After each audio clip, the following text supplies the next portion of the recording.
नमस्कार विद्यार्थी मित्रांनो, BA तृतीय वर्ष अभ्यासपत्रिका 10वी साहित्यशास्त्र या अभ्यासपत्रिकेमधलं पहिलं प्रकरण आपण अध्यापन केलेलं आहे.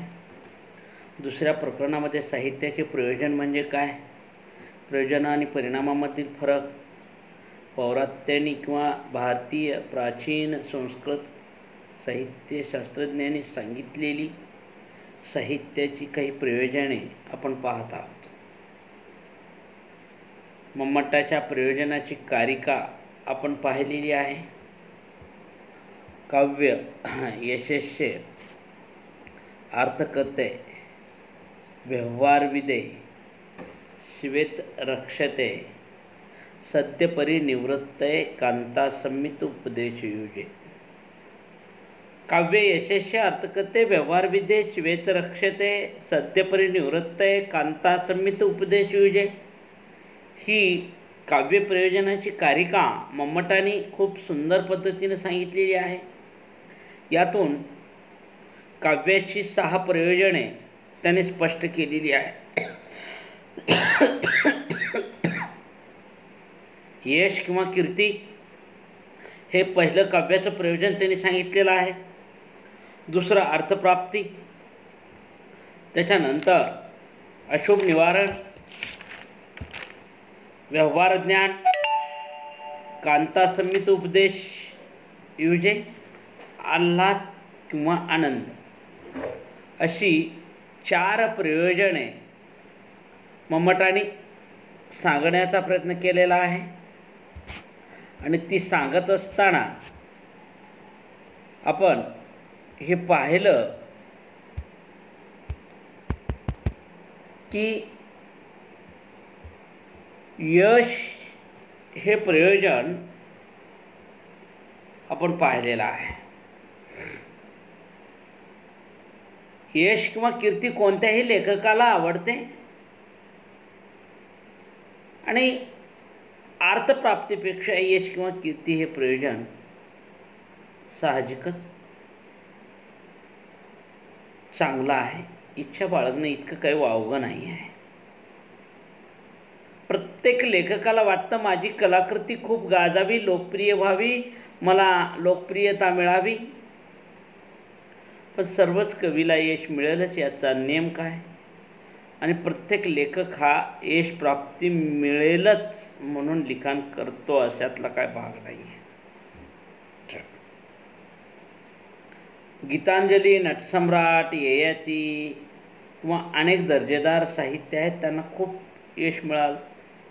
बालकवी मर्ढेकर, खांडेकर, फडके, लक्ष्मण गायकवाड, मोजक्या कवीला यश मिळालेलं आहे.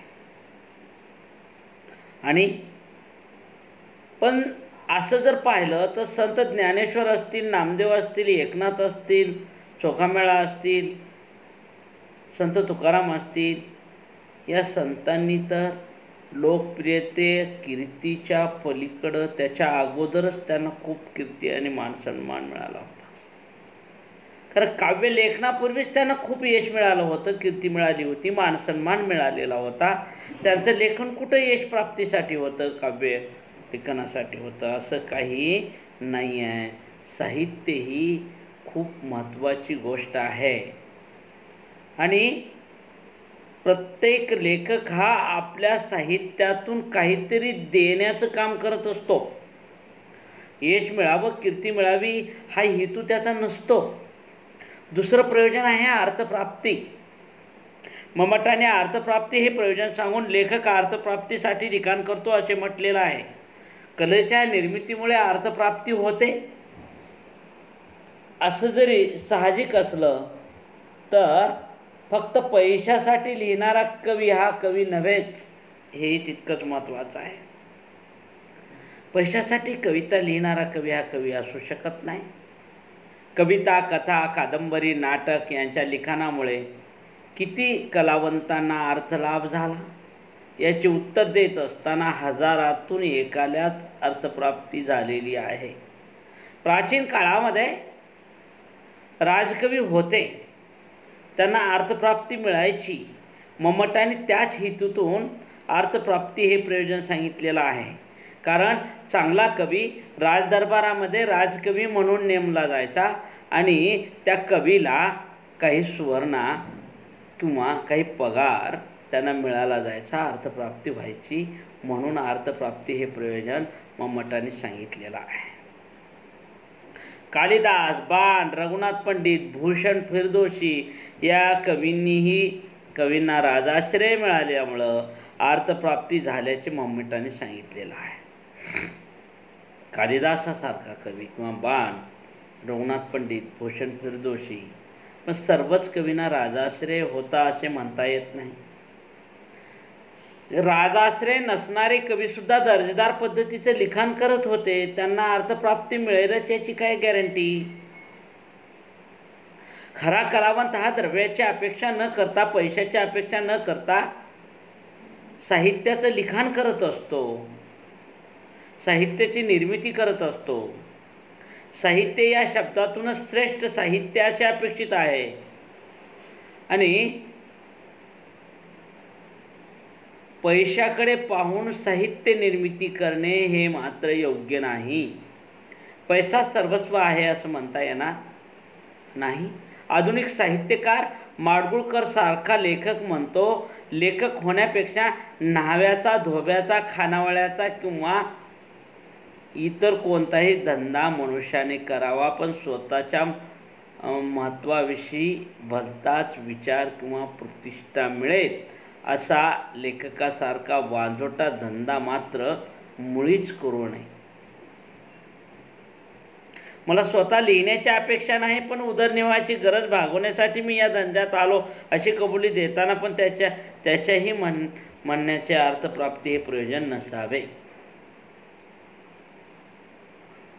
त्याने सांगितलेलं आहे की पैसा मिळवण्यासाठी आपण लिखाण करावं हे चुकीचं आहे. लेखक कथा, कविता, कादंबरी, नाटक, चरित्र, आत्मचरित्र याचं लिखाण करत होतोच तो त्याची कलाकृती खूप गाजत असते, पण पैसा मिळेलच याची काय गॅरंटी आहे? पैशासाठी लिहिणं म्हणजे मूल्याला हरवून बसणं असं आहे. काहीतरी देण्याचं काम केलं पाहिजे. पैसा म्हणजे सर्वस्व नाही आहे. म्हणजे वाङ्मयामुळे कलावंताला अर्थप्राप्ती होते हा समज चुकीचा आहे. कविता, कथा, कादंबरी, नाटक यांच्या लिखाणामुळे किती कलावंताला अर्थलाभ झाला. हजारातून एखाद्यालाच असा अर्थलाभ होत असतो. गॉडफादर ही कादंबरी लिहिणाऱ्या लेखकाला कोट्यावधी रुपयाचा अर्थलाभ झाला. नाशी फडके यांच्या दौलत कादंबरीने भरपूर पैसा मिळवून दिला. त्याने आपल्या बंगल्याचं नावच दौलत असं ठेवले. विभा शिरवाडकरांच्या नटसम्राट या नाटकाला साहित्य ज्ञानपीठ पुरस्कार मिळाला. लोकांनी त्यांना कार भेट दिली. वऱ्हाड निघाले लंडनला या लक्ष्मण देशपांडे यांच्या एकपात्री प्रयोगाचे खूप प्रयोग झाले, खूप लोकप्रियता मिळाली, खूप पैसा या नाटकाने मिळवून दिलेला आहे. पण बोटावर मोजता येणाऱ्या इतक्याच लोकांना अर्थप्राप्ती झालेली आहे. उचल्या कादंबरीतील कादंबरीकार लक्ष्मण गायकवाड यांना यश खूप मिळालं, कीर्ती खूप मिळाली, पण अर्थलाभ झाला नाही. म्हणून अर्थप्राप्ती हे साहित्याचं प्रयोजन होऊ शकत नाही. रुक्मिणी स्वयंवर हा ग्रंथ लिहिणारा महानुभवी पंडित कवी नरेंद्र याने रुक्मिणी स्वयंवर नावाचं काव्य लिहिलं आणि कवी नरेंद्र हा यादवाच्या दरबारामध्ये राजकवी म्हणून होता. त्याने आपलं रुक्मिणी स्वयंवर हे काव्य सर्व दरबाराच्या समोर वाचून दाखवलं. ते सर्वांना इतकं आवडलं, त्यातल्या त्यात राजांना ते इतकं आवडलं की राजा म्हणाला, एका ओळीला 1 सुवर्णमुद्रा मी देतो, हे काव्य माझ्या नावावर करून दे. आता मला सांगा, जवळपास त्यामध्ये कितीतरी ओळी होत्या, 1000, 1500, 2000 असतील ओळी. रुक्मिणी स्वयंवर काव्यामध्ये किती ओळी होत्या? प्रत्येक ओळीला एक सुवर्णमुद्रा असं राजा देतो म्हणतोय.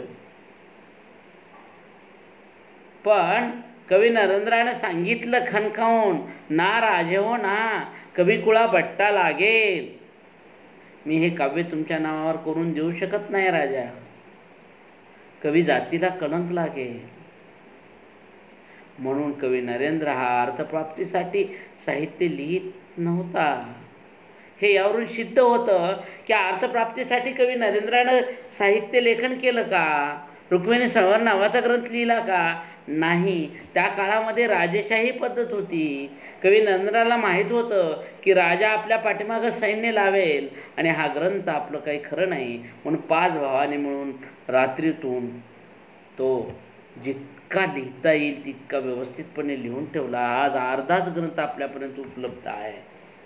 पण त्या ग्रंथाची जी आज किंमत आहे, आज जे मोल आहे, आज तिची जी लौकिकता आहे, ती कोणीही दुसरा होऊ शकत नाही. अशा पद्धतीचं नरेंद्राचं ते काव्य आहे. दुसरं कोणी लिहू शकणार नाही.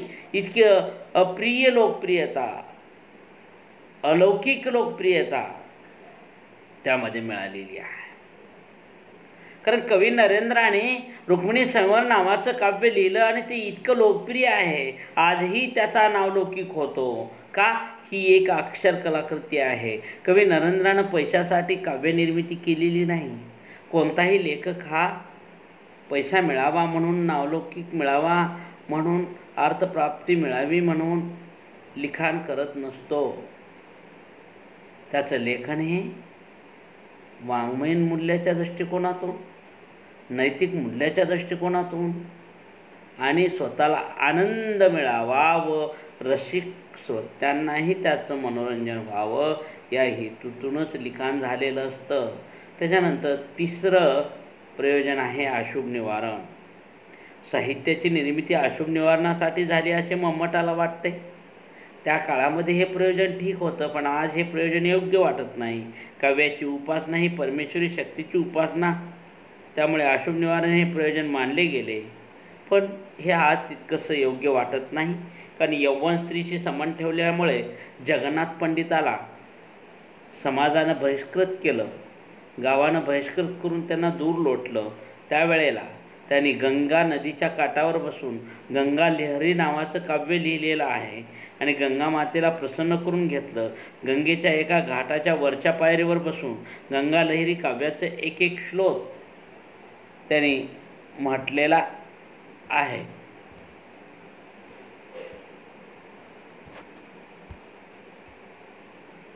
एक एक श्लोक त्यांनी म्हटलेला आहे आणि गंगा नदी एका एका पायरीने वर येऊन ती दर्शन देऊन जाते आणि गंगा मातेचं दर्शन झाल्यानंतर जगन्नाथ पंडित पावन झाले असं म्हटलं जातं.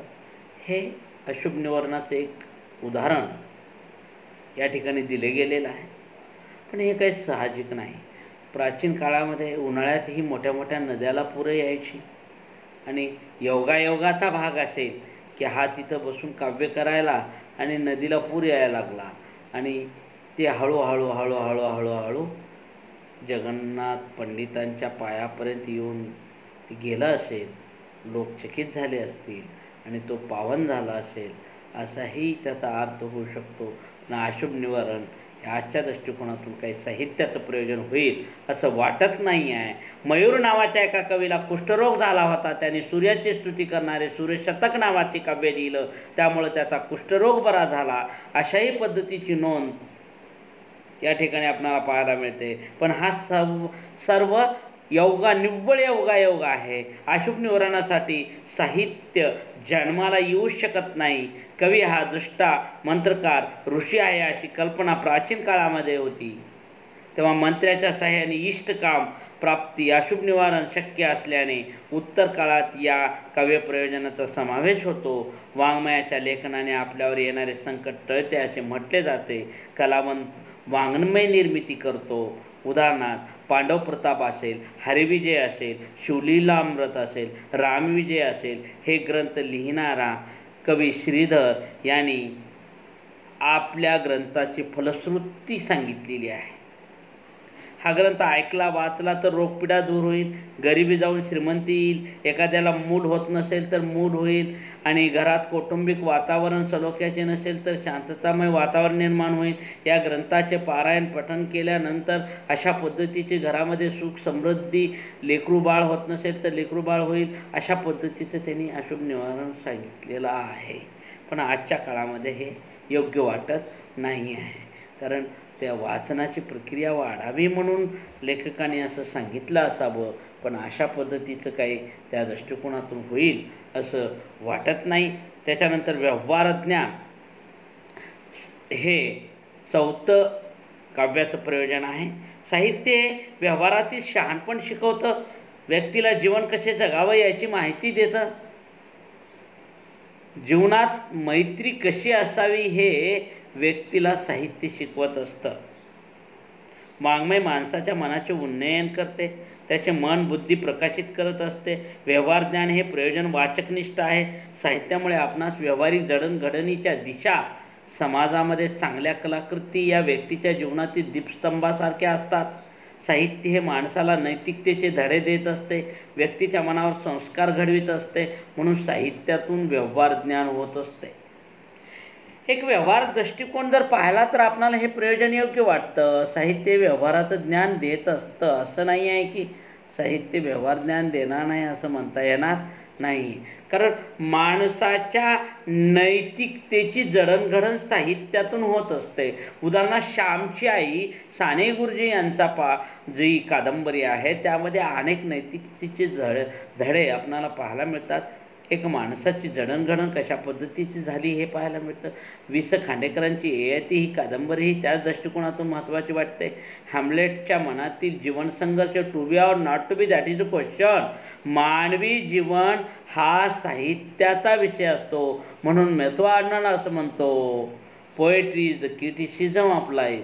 साहित्य हे जीवनावरचं भाष्य आहे, आणि जीवनावरचं भाष्य सांगत असताना आपणाला हे पाहावं लागेल, मानवी जीवनाचा ते आरसा आहे असं म्हणता येईल. माडगूळकरांची बनगरवाडी असेल, एकच प्याला हे नाटक असेल, राजा इडिपस इत्यादी जर आपण साहित्य पाहिलं तर त्यातून व्यवहार ज्ञान आपणाला मिळत असते. पूर्वी राजदरबारी कवी ही रीतिमातीतून शिक्षण घेऊन कवीच्या काव्यात हा राजदरबाराचा वर्णन केलेलं आपणाला पाहायला मिळतं. काव्यामुळे वाचकाला जे व्यवहार ज्ञान होईल ते मम्मटाच्या मते फक्त राजदरबारातील व्यवहाराचे ज्ञान आहे. या मर्यादित अर्थाने हे साहित्याचे प्रयोजन होऊ शकत नाही. पण आजचा जर विचार केला तर आपण व्यवहार ज्ञान हे साहित्याचं प्रयोजन होऊ शकतं, कारण साहित्यातून नीतिमूल्याचं ज्ञान होतं, साहित्यातून माणसानं कसं जगावं याचं ज्ञान होतं, साहित्यातून मानवाला एका संकटातून जाण्याची दिशा मिळते. अनेक साहित्य हे प्रेरणादायी असते, आणि अशा साहित्यातून मानवी जीवनमूल्य रुजवले जातात. त्यावेळेला व्यवहारिक ज्ञान हे साहित्याचं महत्त्वपूर्ण अंग आहे. या व्यवहार ज्ञानविषयी आपण उद्याही पाहणार आहोत. आज आपण इथं थांबू. धन्यवाद.